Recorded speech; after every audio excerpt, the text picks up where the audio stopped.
바울이 기한되고 체포되는 장면인데요. 15절에서 17절, 또 27절에서 36절 이렇게 쭉 한 절씩 읽으시겠습니다.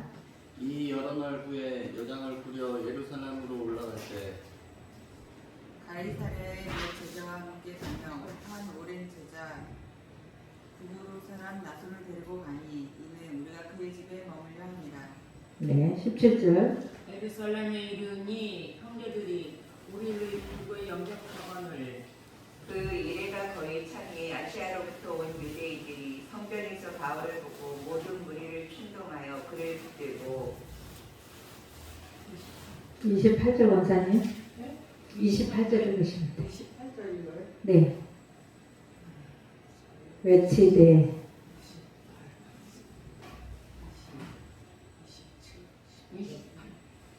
외치되 이스라엘 사람이라 보라, 이 사람은 각처에서 우리 백성과 율법과 이곳을 비방하여 모든 사람을 가르치는 그 자인데 또 헬라인을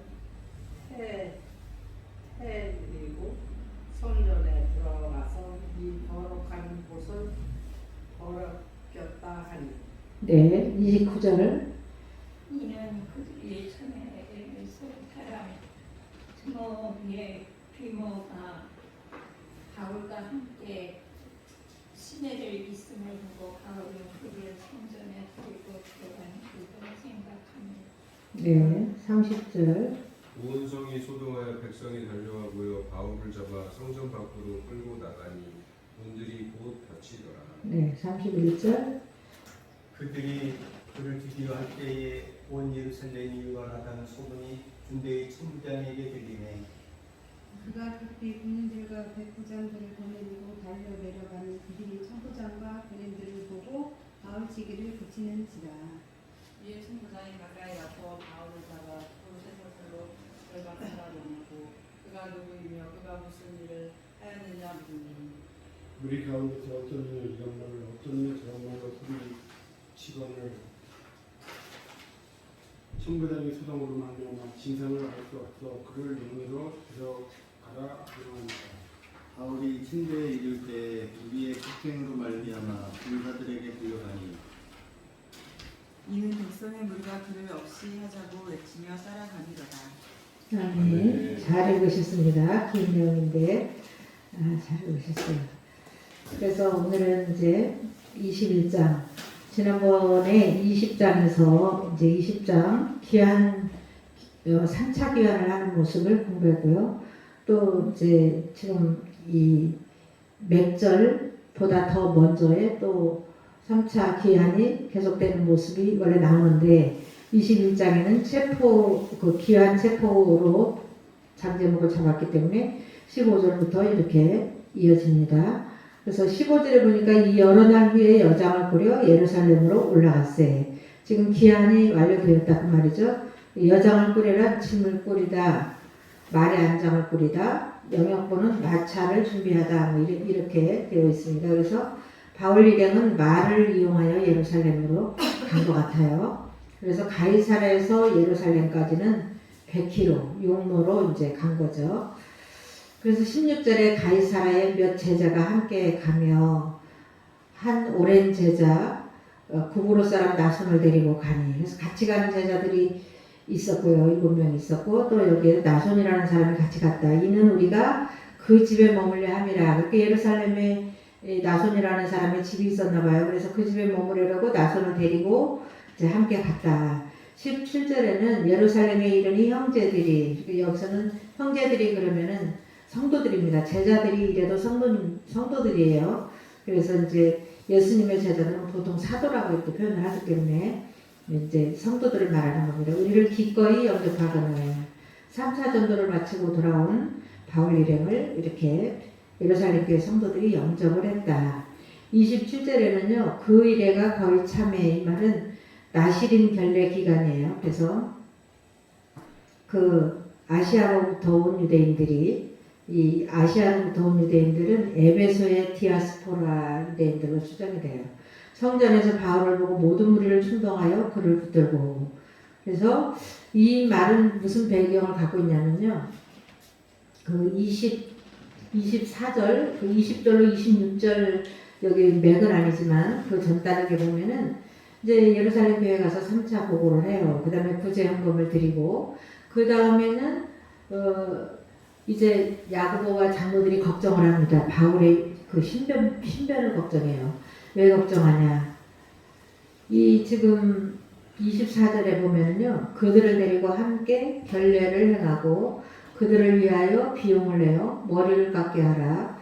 그러면 모든 사람이 그대에 대해서 들은 것이 사실이 아니고 그대들도 율법을 지키는 줄 알 것이라. 이 말은 무슨 말이냐면요.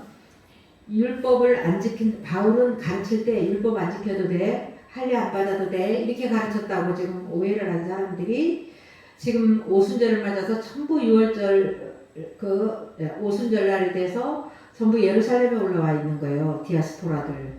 그래서 세계적으로 흩어져서 사는 아시아이나 뭐 유럽이나 이런 데 흩어진 사람들이 지금 이제 오순절을 맞아서 예루살렘에 왔는데 그 사람이 바울에 대한 오해를 하고 있다는 것을 지금 이 야고보와 장로들이 알고 있었어요. 예루살렘 교회의 수장들이 알고 있었어요. 왜, 어떻게 알고 있었냐? 이제 복음을 전해서 예수를 믿었어요, 이 사람들이. 그래서 예수 믿는 자가 뭐 많다 이렇게 이제 표현을 하는데 그 사람들은 예수를 믿으면서 그럼 바울을 왜 핍박하냐? 지금 과도기라 그래요. 과도기. 율법에서 복음으로 넘어오는 과도기이기 때문에 예수를 믿어도 율법은 다 지켜야 된다고 생각하는 유대적 그리스도인들이 많았던 거예요. 그래서 유대적 그리스도인들이 바울의 가르침에 대해서 이해 못했어요. 어떻게 우리 조상들이 다 받던 할례를 안 받아? 난지 8일 만에 우리는 할례를 행했는데 남자들은 이상하다. 이렇게 지금 소문이 나면서 바울이 이제 위협을 받게 된 거예요. 그럼 바울이 이단이 아니야? 이렇게 이단인 것 같아. 이렇게 되니까 이 소문을 벌써 예루살렘 교회가 알고 있었어요. 그래서 바울이 뭐 할례를 받지 말라는 거는 할례를 안 받아도 되고 받아도 되고 아브라함은 할례 안 받았을 때 의인이라고 인정받았다. 그러니까 할례 때문에 의인되는 것이 아니라 마음이 중요하다. 이런 설교를 했는데 할례를 하지 말라고 그러지. 반유대적이라 이거예요. 반유대적. 율법도 다 지키지 않아도 된다고 그러지. 다 지키지 말라는 게 아니라 율법을 하나님같이 섬기지 말라는 얘기거든 사실은. 율법도 하나님이 정하신 건데 율법을 너무 또 신성시하다 보니까 모세를 또 숭배해요. 모세를 또 율법을 모세를 통해서 받았으니까 또 신성시하는 거예요. 그러다 보니까 본질이 왜곡되잖아요. 그래서 바울은 이제 그걸 어떻게 해보려고 설교를 많이 했어요. 그런 식으로 가르치고. 근데 그 사람들이 이해가 안 되는 사람들이 지금 예루살렘에 올라와 있어요. 각처에서 예수 믿은 그리스도인들 또 그 예루살렘에 이미 살던 유대인들 이런 사람들이 바울에 대한 오해를 잔뜩 하고 있는 거예요. 거기에 대해서 이 야고보 사도가 알고 있었어요. 예수님의 그 동생이죠. 이 야고보하고 장로들이 알고 있었어요. 예루살렘 교회에서. 그래서 그러면 어찌할꼬 이러면서 20절부터 26절까지 방법을 제안해요. 바울의 신변을 보호하기 위해서. 그게 뭐냐? 율법을 지키는 척 해라. 이거 지키는 척 해라. 얼마나 다급하면 죽이게 생겼으니까요. 율법을 지키는 척 하려는 거예요. 그럼 뭐 어떻게 하냐? 방법이 뭐냐? 지금 20절로 26절을 여기는 없지만 읽어본다면요. 어떻게 해야 되냐? 여기 지금 서원을 하고 결례를 7일 동안 결례를 행하고 이제 서원을 만료하는 사람들 4명이 있는데 이 사람들의 머리 감는 비용하고 이제 나시린 할 때는 머리를 안 깎으니까 길잖아요. 머리를 삭도를 대지 말고 뭐 이렇게 나시린들 하니까 나시린도 영원한 나시린이 있고 뭐 1년 동안 약정한 나시린도 있고 여러 가지니까 그러니까 이제 머리 자르는 비용도 대주고 또 제사 드릴 재물값도 대주고 같이 결례를 행하라. 그러면 바울도 율법을 지키더라 이렇게 해가지고 아마 죽음을 면할 것이다 이렇게 대책을 세워준 거예요. 그랬더니 지금 이제 27절에 그 일에가 거의 참에 이 말이 바울이 그 예루살렘 교회에 그 안건을 내준 대로 지금 나시린 결례를 다 행했다 이 말이에요. 7일 동안. 그게 27절이에요. 아신지 다 지켰는데 그걸 다 봤대요. 이제 거기 사람들이 다 본 거예요. 성전 안에서 했으니까. 근데 아시아로부터 온 유대인들이 그 에베소에 디아스포라라고 생각하잖아요. 근데 성전에서 바울을 보고 모든 무리를 충동하여 그를 붙들고, 그러니까 바울을 붙들고 예루살렘 교회에 우리가 현실이 된 것이죠. 28절에 외치되 고발했다는 뜻이에요. 이스라엘 사람들아 도우라. 이 사람은 각처에서 우리 백성과 율법과 이곳을 비방하여, 이곳은 성전을 말해요. 그래서 우리 백성과 이 말은 선민을 무시했다는 거죠. 선민. 그 다음에 율법과 있는 신성한 율법을 지키지 말라고 했다. 그 다음에 이곳을 비방하여 그 성전을 비방했다는 거죠. 성전 모독했다는 거예요. 이 모든 사람을 가르치는 자인데 여기서 문제가 하나 더 생겼대요. 또 헬라인을 데리고, 그 이방인을 데리고, 헬라인이라는 거 이방인이라고 그랬죠. 이방인을 데리고 성전에 들어가서 이 거룩한 곳을 더럽혔다 하니, 그러면 성전은 어디냐? 그 법궤가 있고 이런 데를 말하는 것이 아니라 바울이 유대인 남자들만 들어가는 성전 뜰에 이방인을 데리고 들어갔다는 의미예요. 유대인만 들어가는 곳에 이방인을 데리고 들어갔다. 그러니까 성전 모독했다. 그렇죠. 선민과 율법과 성전을 모독했다는 에베소 유대인들이 이제 선동을 한 거예요. 선동. 바울을 붙잡고서 29절에는요. 이는 그들이 전에 에베소 사람 드로비모가, 이게 이제 오해했던 얘기를 지금 하고 있어요. 29절에는. 이 사람들, 선동한 사람들은 지금 오해해가지고 이런 거예요. 이는 그들이 전에 에베소 사람 드로비모가, 에베소 출신, 즉 바울을 따라 예루살렘에 온 자죠. 바울과 함께 시내에 있음을 보고 바울이 그를 성전에 데리고 들어간 줄로 생각함이러라. 아, 이방인을 데리고 바울이 그렇게 뭐 율법도 지키지 말라, 또 할례도 하지 말라 그러더니 이제는 이방인까지 데리고 이방인 유대인만 들어가는 뜰에 들어갔어. 그러니 그렇게 오해해가지고 지금 선동을 하는 거예요. 오해해가지고. 그런 적 없어요, 바울은. 그래서 30절에 온 성이 소동하여 백성이 달려와 모여 바울을 잡아 성전 밖으로 끌고 나가니 문들이 곧 닫히더라. 그러니까 유대인들의 뜰과 이방인의 뜰 사이에 있는 문인데 이 문이 닫혔다. 이제 바울은 죽임을 당하게 되어 있어요. 그래서 원래 지난번에도 그랬잖아요. 밀레도 설교할 때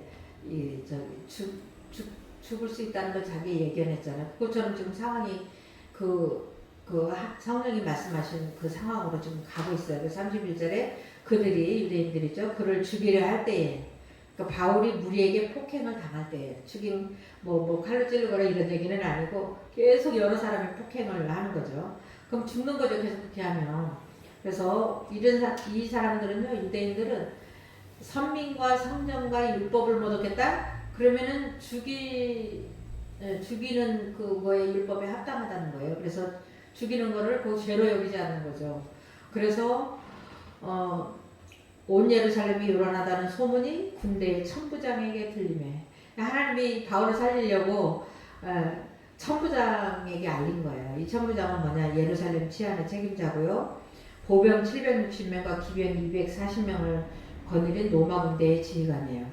천부장이죠. 그러니까 당시 이 군대는 헤롯 성전 북쪽 안토니아 요새에 주둔하였으며 오순절을 맞아 특별 경계를 펴고 있었을 것이라는 거예요. 왜 그러냐면 오순절날 되면 사방에 흩어져 있는 디아스포라 유대인들이 예루살렘에 모여오니까 사람이 많이 모이면 문제 일어나잖아요. 그러니까 그렇게 이제 특별 경계를 펴고 있는데, 천부장의 이름은 글라우디오 루시아. 23장 26절에 나오는데 여기는 안 나오지만, 그래서 이제 32절에는 그가 급히 군인들과 백성들을 거느리고 달려가니, 그 사람 죽으면 자기 책임이잖아요 지금. 그래서 그들이 천부장과 군인들을 보고 바울 치기를 그치는지라. 무조건 그냥 뭐 때리고 막 죽이려고 하다가 천부장을 보고 그친 거죠. 그래서 죽음을 면한 바울이에요. 하나님께서 지키시는 거죠 지금. 그래서 이제 바울은 어떤 힘도 쓰지 못하고 무조건 폭행만 당하고 있는 상황인데, 33절에 이에 천부장이 가까이 가서 바울을 잡아 체포했다는 얘기예요. 그래서 군중들로부터 바울을 분리시키고 두 사슬로 결박하여 가라 명하고, 이때 당시에는요 그 결박하는 게 군인 한 사람에게 한쪽 팔을 같이 묶고 또 왼쪽 군인에게 왼쪽 팔을 또 묶고 이런 식으로 결박을 할 정도로 아주 결박이 아주 무서운 건가 봐요. 그래서 결박하여 이방인의 손에 넘겨주리라 한 그 예언이 성취됐어요. 그 아가부라는 선지자가 이제 요 본장의 10절로 11절에 나오는데요.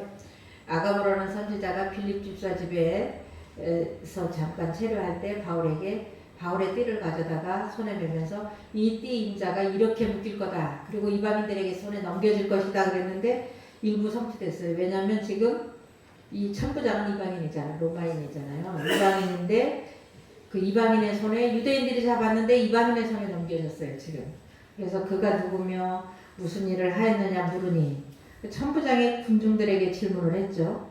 즉 바울의 신상과 사건의 진상을 파악하기 위해서 물은 거예요. 그랬더니 34절에 무리 가운데서 어떤 이는 이런 말로 어떤 이는 저런 말로 소리치고는 이 선동한 데다가 흥분한 군중들의 상태를 묘사하는 거예요. 뭐 정확하게 알지도 못하고 지금 온 예루살렘이 소동을 하는 거죠. 그래서 천부장이 소동으로 말미암아 진상을 알 수 없어 그를 영내로 데려가라 명하니라. 이 영내라는 것은 성전 서북쪽의 안토니아 요새 즉 신분을 위한 감금이에요. 갖다 가두라 그런 얘기죠. 그래서 지금 바울이 이제 갇히게 되는데 군인들이 바울을 데리고 지금 그 안토니아 요새로 군대가 주둔한 곳을 데리고 가는 중에 이제 그 일입니다. 35절이 바울이 층대에 이를 때에 성전 바깥들에서 요새로 올라가는 돌계단 거기를 말한대요. 그래서 무리의 폭행으로 말미암아 군사들에게 들려와요. 그러니까 바울이 걸어가는 게 아니에요. 이렇게 양쪽에서 묶고 걸어가는 게 아니라 계속적으로 뒤에서 따라오면서 죽이라 이렇게 예수님께도 빌라도에게 바나바는 도와주고 예수님은 죽이라고 그랬잖아요. 그것과랑 똑같아요. 지금 뒤에 따라가면서 계속 죽이라고 지금 뒤따르는 유대 군중의 난폭함이 더욱 거세지자 군사들은 군중의 폭행으로부터 바울을 보호하기 위해서 여럿이 메고 가는 거예요. 지금 떠메고 떠메어 들고 층계를 오르는데 그런 상황에서도 바울이 뭐라 그래요? 내가 좀 변론 좀 하겠다 이렇게 또 얘기해요. 그래서 지금 죽기 직전이었는데도 바울은 이렇게 이제 하는 거죠. 36절에 이는 백성의 무리가 그를 없이 하고자 외치며 따라가미르라. 없이 하고자 외치며. 누가복음 23장 18절에 요한복음 19장 15절에 예수님을 없이 하소서 죽이소서 했던 군중들하고 똑같아요. 그래서 바울은 내 몸에 예수의 흔적을 지녔노라 그렇게 말했잖아요. 그래서 우리 예수 믿는 사람들이요 고난 없이 잘 되는 것만 생각하면 그건 좀 착각이에요. 착각. 주를 위한 우리가 물론 복도 받았어요. 엄청난 복도 받았고 엄청난 권세도 힘입었어요. 그러나 주를 위해서 고난도 분명히 우리에게 있습니다. 그래서 고난이 올 때도 주를 위한 고난이라면 우리가 기꺼이 그것을 그렇게 받아들이는 것이죠. 그래서 36절에 이는 백성의 무리가 그를 없이 하고자 외치며 따라가미르라. 로마 군대에 바울을 빼앗긴 유대 군중들은 연행하는 군병들을 뒤따르면서 사형 집행을 강력히 요구하고 있는 거예요. 이는 유대인들이 예수 그리스도를 십자가에 못 박으라고 빌라도에게 요구한 것과 흡사하죠. 그래서 바울은 이제 여기는 안 나오지만 다음 주에 이제 강의할 건데요. 이렇게 붙들려 올라가는 중에 계단으로 올라가는 중에 내가 좀 백성에게 변론 좀 하면 안 되겠냐 이렇게 요구를 해요. 천부장에게. 그러니까 그럼 네가 그 옛날에 그 흉악하다는 자기가 아니냐. 나는 아니다. 나는 다섯 사람이고 아니다. 그렇게 하니까 이제 변론할 기회를 줍니다. 그래서 1차로 변론하게 되는 것이 유대 군중들 앞에서의 변론을 하게 되는 거죠. 그래서 바울은 지금 예루살렘에 올라가면 묶여서 이방인들에게 넘길 것이다. 많은 고난을 받을 것이다. 이렇게 했던 예언을 지금 2차적으로 성취되는 것을 볼 수 있어요. 그래서 바울은 이런 고난을 무릅쓰고 계속 변론을 하는데 5번의 변론을 해요. 앞으로. 변론을 하면서 이제 사내들인 공회에서도 변론을 하고 이제 그 총독들 앞에서도 변론을 하고 뭐 또 헤롯의 아들 그 아그리파 앞에서도 변론을 하고 5번을 하게 되는데 이 5번의 변론이 전부 복음 전파예요. 설교 같은 변론을 하게 됩니다. 그리고 기회를 얻든지 못 얻든지. 그래서 그 아나니아 다메섹에서 바울이 그 빛을 보고 초자연적인 그 임재 가운데 예수를 만났고 이제 눈이 멀어가지고 지금 유다의 집에 가서 이렇게 사람들에게 이끌려가지고 유다의 집에서 회개하며 기도하는 중에 있는데 아나니아라는 성도한테 성령이 임하셔가지고 네가 가서 안수해서 눈을 뜨게 해주고 성령을 받게 해주라 이러니까 아나니아가 뭐라 그래요? 내가 소문 들었는데요 주님. 아 우리 다 잡아 죽이려고 오는 그 사람이 회개했는지 우리가 어떻게 알아요? 못 갑니다 이런 거예요. 무서워서 못 갑니다 이런 거예요. 그랬을 때 하나님께서 바울의 사명을 말해주는데 그 사명이 뭐냐? 이스라엘 유대인들에게 이방인들에게 왕들에게 복음을 전할 자다 이렇게 그 바울의 사명을 말해주잖아요. 그래서 이제 그 말 듣고 아나니아가 가서 안수함으로 성령을 받게 하고 눈을 뜨게 하잖아요. 네, 그래서 그 예언도 이루어져요. 왜냐하면 5번의 변론 중에 그 왕들 같은 사람들, 헤롯의 후손 왕들, 또 그 총독들 앞에서 그렇게 변론을 하게 돼요. 근데 그 변론을 하는데 거기서 복음을 전하니까 그것이 이루어진 거예요. 네, 왕들에게 복음 전하는 일이 어디 쉬운가요? 만날 수가 없잖아요. 근데 그들이 변론을 듣기를 원하니까 거기서 변론을 하는데 그때 복음을 전해요. 설교 같은 그런 변론을 하게 됨으로써 이제 그 주님의 예언이 성취되는 것을 볼 수 있습니다. 다음 주에는 이제 더 자세한 얘기를 하게 될 텐데요. 어쨌든 지금 바울은 예루살렘에 가지 마세요. 제자들마다 말렸어요. 오는 중에도 이 3차 기한 중에도 어느 지역에 머물면서 그들과 하룻밤을 지내고 7일을 지내고 며칠을 지내고 이렇게 하면서 계속 복음을 전하는데 그들이 가지 말라고 울면서 잡으면서 예루살렘 가면 죽는다고. 그들도 성령의 감동을 받은 거죠. 네, 그렇게 하고 아가보 선지자가 말리고 그렇게 해도 예루살렘으로 올라왔어. 왜요? 복음 전하려고 자기 사명으로 안수하려고. 네. 사명으로 안수하는 자는 그 어려움이 있다고 중단하는 것이 아니라 어려움이 있어도 전진해야 하나님의 뜻을 이루는 것이죠. 그래서 그렇게 이제 바울은 다 결과적으로는 왕들에게 복음을 전하게 되는 것입니다. 기도하고 마치겠습니다. 아버지 감사합니다. 바울의 신앙을